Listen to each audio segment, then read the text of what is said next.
Je me souviens de la sorte d'émotion qui s'est produite dans mon corps d'enfant. Celle d'accéder à une connaissance encore interdite pour moi. Le monde était immense et d'une complexité très claire. Là, il faudrait inventer un vocable qui dirait que, très clairement, on ne sait pas comprendre ce qu'il y a à comprendre. Il ne faut pas parler de ça à personne, même pas à ma mère, qui sur ce point-là mentait à ses enfants. Il fallait garder cette connaissance pour moi seule.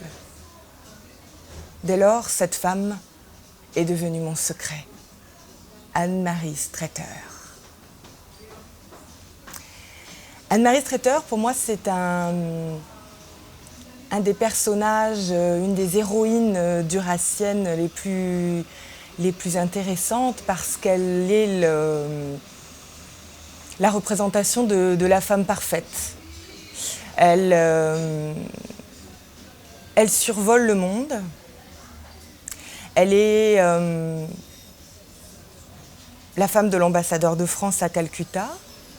Elle a vécu au Cambodge précédemment, à Vinlong, et dans plusieurs des romans de Marguerite Duras et de ses pièces, dans Le Vice-Consul, dans India Song, dans Le Ravissement de Lolvestein, elle y est présente. Donc ça, ce sont des romans qui paraissent dans les années 70, mais bien plus tôt encore, Anne-Marie Streeter est présente dans Un barrage contre le Pacifique, en 1953, et ensuite dans L'amant de la Chine du Nord.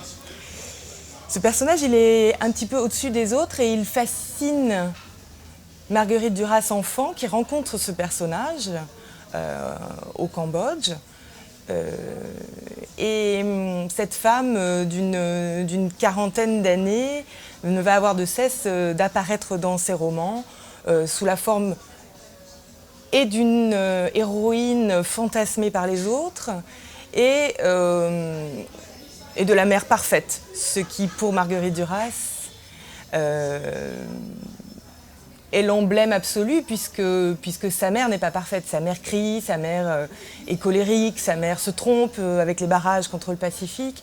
Et donc cette Anne-Marie Streeter, qui s'appelait dans la réalité de la vie de Marguerite Duras, Elisabeth Strider, devient ce personnage emblématique qui élève ses deux petites filles, femme de l'ambassadeur de France à Calcutta, et qui est aussi un personnage fantasmé par les hommes qui l'entourent.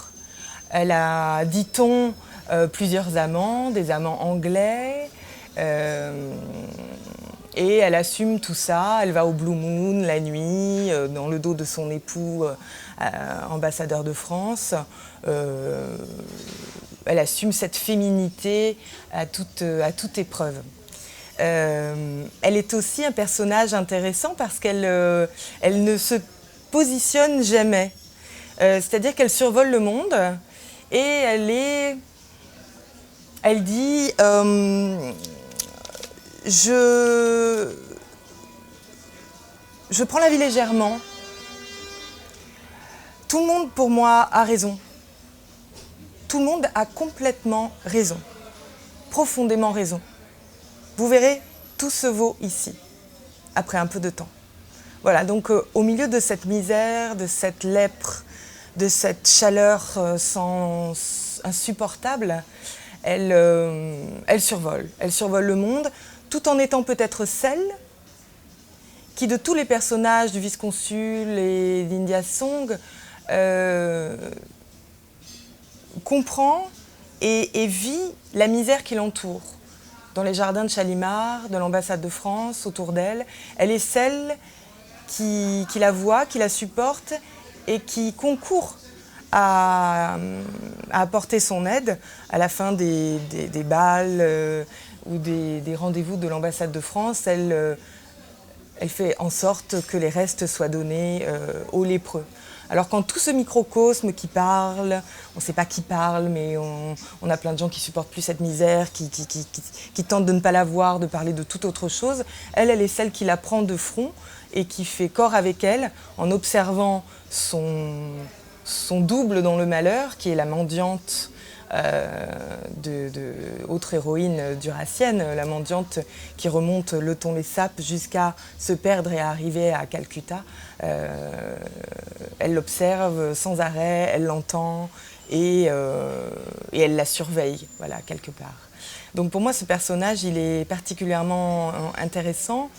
Le vice-consul, donc qui va être complètement fasciné par cette femme lorsqu'il la rencontre et qu'il la côtoie pendant plusieurs semaines au sein de l'ambassade de France avant que son sort en soit décidé le soir de cette réception à l'ambassade, dira d'elle.